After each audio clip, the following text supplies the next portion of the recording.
यहाँ टाउको दुखिरहेको छ, नेहाले भनिन्। म मालिस गरिदिउँ त भने। आउँछ र तिमीलाई मालिस गर्न? उनले भनिन्। नजिकै गएँ, टाउको बिस्तारै थिचिदिन थाले। आराम भएर हो कि उनी लमतन्न भएर सुतिन्।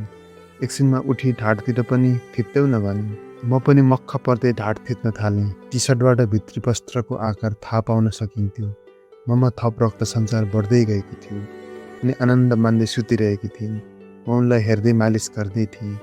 राम्रैसँग मालिस गर्दो रहेछौ है, टाउको सन्च हुँदैछ, पछि तिम्रो श्रीमती लक्की हुने रहेछ। नेहाले मतिर हेर्दै सुतेरै भनिन्। म हाँसेँ अनि भनी, मालिसले मात्रै श्रीमतीहरू खुसी हुन्छन् र अरू कुरा केही चाहिँदैन र? अरू के दिन्छौ र बुढीलाई? नेहाले मतिर पुलुक्क हेरेर हाँस्दै भनिन्। उनले जे माग्छिन् त्यही दिन्छु। मागेपछि मात्रै दिन्छौ? नेहाको प्रश्न। म उनलाई मालिस गर्दै हाँसेँ। हो त भने। उनले कहिल्यै मागिनन् भने दिँदैनौ? केटीहरूले त प्राय माग्दैनन् नि, नेहाले जिस्काउने पाराले भन्यो। आउनुहोस् कथा सुरु गरौँ। नेहा। पढाइको सिलसिलामा हामी चाइना पुगेका थियौँ। जियाङ्सीको महत्त्वपूर्ण सहर, रुजन, रहबर दाईहरू र म कुनमिङ ट्रान्जिट हुँदै पुगेका थियौँ। एयरपोर्टबाट पनि 2 घन्टा ड्राइभमा जानुपर्ने एकदमै टाढाको सहर। पुगेको 2-3 दिन भएको थियो। एउटै रुममा 3 जना बसेका थियौँ। सुभाष नाम गरेका नेपाली पनि आइपुगे। उनी करिब करिब मेरै एजका थिए। सुभाष आएपछि रहबर दाई सुभाषसँग बस्न थाल्नुभयो। सुभाषले एकजना नेपाली केटी पनि आउँदैछ भनेर सुनाए। रहबर दाई म जानु पर्यो लिन एयरपोर्ट भनी हामीमाझ भन्थे। रुजन दाई त केही मात्रामा मन गरेका थिए, तर रहबरले गरेपछि जाऊ न त भन्न थाले। दिउँसो प्लेन ल्यान्ड गर्ने भनेपछि रहबर दाई बिहानै ट्रेनमा नानचाङ हानिए। हामी 3 जना चाहिँ कस्तै केटी आउली भनेर प्रतीक्षामा बसेका थियौँ। साँझतिर लगेज सहित रहबर दाई र एउटी युवती गफ गर्दै आएको देख्यौँ। नजिकै पुगेपछि रुजन दाई हात अगाडि बढाउँदै हाई हेल्लो गर्न थाले। सुभाषले परिचयमा त्यस्तो औधी रुचि देखाएनन्। साधारण परिचय भयो, रुमको व्यवस्था भयो, सबैभन्दा तल्लो फ्लोरको रुम। अर्को केटी आएपछि व्यवस्था गर्ने भनी नेहालाई एक्लै राखियो। रुजन दाई, म र नेहा पहाडे मूलका थियौँ। सुभाष र रहबर दाई मधेसका। रुजन दाई र रहबर दाई नेहासँग भेट्न, खाना खान, घुम्न मौका पाए कि गइहाल्थे। म नेपथ्यमै हुन्थे। एक दिन हामी 5 जनै नेपाली इभिनिङ वाकमा निस्किएका थियौँ। नेहा गफ गर्न माहिर रहेछिन्। काठमाडौँमै हुर्की बढेकी रहेछिन्। पढाइमा राम्रो भएको, स्कलरसिप पाएको, काठमाडौँको लाइफ यस्तै कुराहरू सुनाइन्। केटीसँग हिँड्न पाएपछि केटाहरू आनन्दले गफ सुन्ने गरेका थिए। उनले भने जस्तो नभएर हो कि नेहाले नपत्याएको हो, रहबर दाई साइड लाग्न थाले। नेहासँगको भेट पातलिँदै गएको थियो। रुजन दाई, सुभाष, नेहा र म एक दिन डाउनटाउन घुम्न निस्क्यौँ। पार्कहरूमा फोटो खिच्यौँ, खाजा खायौँ, गफ गऱ्यौँ। छिटै घुलमिल हुन फ्रेन्डली टाइपकी थिइन् नेहा। लजाउने, शर्माउने खालकी थिएनन्। एउटै गोत्र भएको र एजमा म सानो भएको कारण मलाई भाइ भन्थिन्। म पनि जिस्काउँदै दिदी भनिदिन्थेँ। दिदीभाइ भनेपछि केटाहरू मलाई त्यो नजरले हेर्दैनथे। फेरि म नेहाले फोन गरेपछि डाउनटाउन जान सामान ल्याइदिन रेडी भइदिन्थेँ। नेपाली मध्ये भाइको नाताले हो कि म सबैभन्दा नजिक थिएँ नेहाको। हालसम्म नेहाले धेरै केटीहरूलाई साथी बनाइसकेकी थिइन्। केटाहरूसँग पनि मजाले बोल्थिन्। इङ्ग्लिस पकड उनको राम्रै थियो। मन लागेको कुरा भनिहाल्ने, गरिहाल्ने टाइपकी थिइन्। हेर्दा ठिकै हाइटकी, ड्रेसअप सेन्स राम्रो थियो, फेस ठिकठाक थियो। हल्का कालो वर्णकी थिइन्। मेकअप गरी उज्याली हुन्थिन्। छोटो कपडा सहज थवरै लगाउँथिन्। उनले डाउनटाउनमा कपडा किन्दा, मेकअप सामान किन्दा म उनकै साथमा हुन्थेँ। करिब 2 हप्ता यस्तै क्रम चल्यो। क्लास जाने, फर्केर रुम आउने, यस्तै।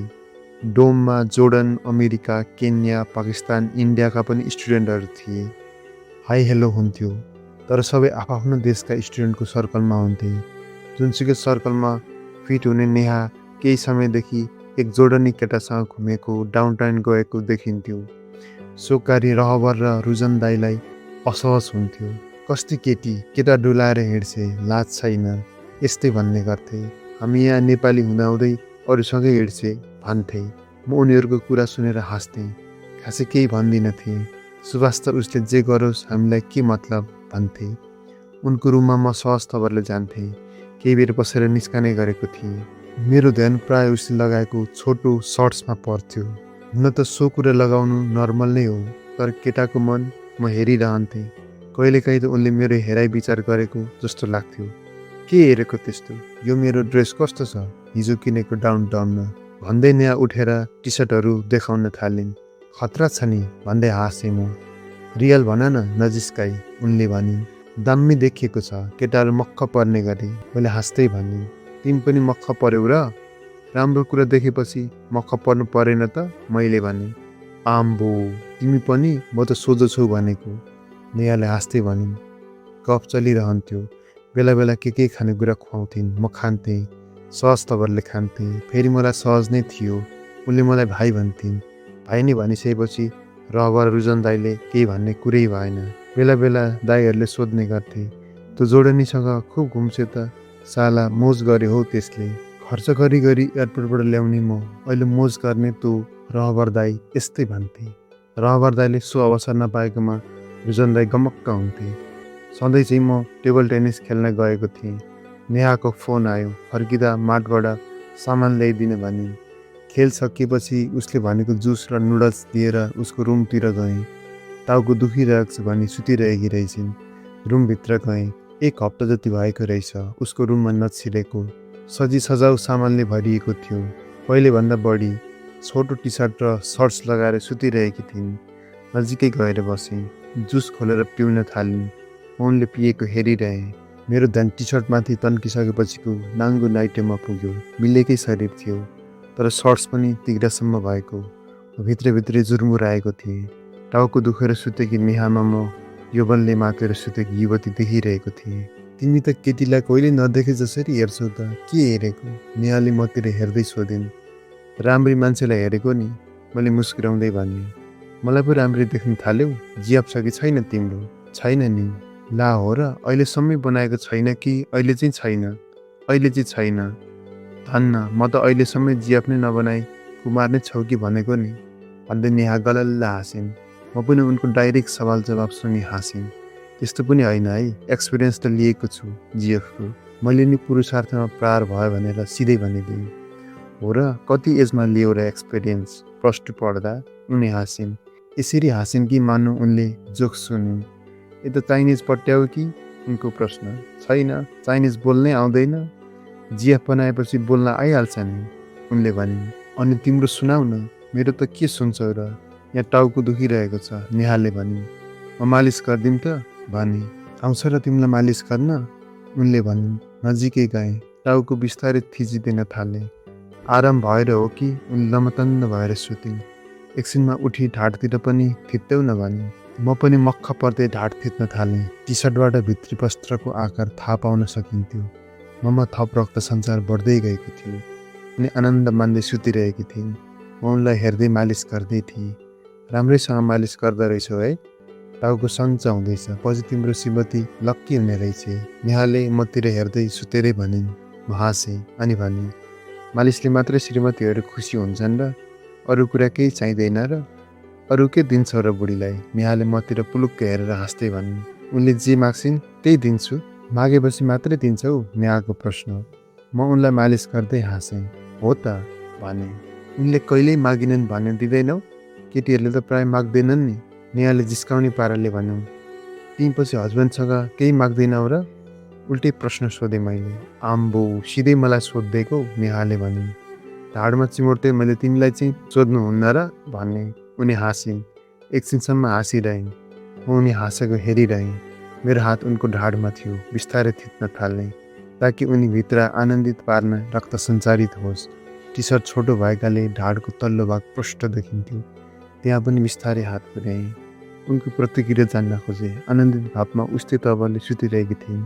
म भित्रको रक्त सञ्चार तीव्र भयो। मेरो कम्बर मुनिको अङ्गमा ज्वार भाटा जाएको थियो। उठेर फेरि पेन्ट मिलाएर बसेँ। तिमीलाई केही थाहा छैन कि भनेर नि, नेहाले भनिन्। के थाहा हुनुपर्छ र? सिकाउ न त, तिमी मेरो गुरु भयो, ल सिकाउ त, मैले कुतकुती लगाइदिएँ। उनी शरीर बङ्ग्याएर हाँस्दै नगर भन्न थालिन्। अनि भनिन्, मैले सिकाउनु पर्ने तिमीलाई?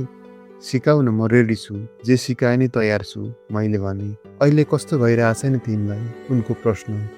के हुनु र? केही भएको छैन। मेरो उत्तर, केटीसँग यति नजिक भएर बस्दा पनि केही भएको छैन? उनले अचम्म माने जसरी सोधिन्। केही भएको छैन। उनले उठेर मेरो पेन्टतिर हेरिन् अनि भनिन्, आम्बो, छैन कि क्या हो त्यसो भएदेखि? यो कथाको अर्को भाग लिएर छिटै आउनेछौँ, प्रतीक्षा गर्नुहोला। कथा राम्रो लाग्यो भने एक लाइक अवश्य गर्नुहोला। केही प्रतिक्रिया भए कमेन्ट गर्नुहोला। हवस् त, धन्यवाद।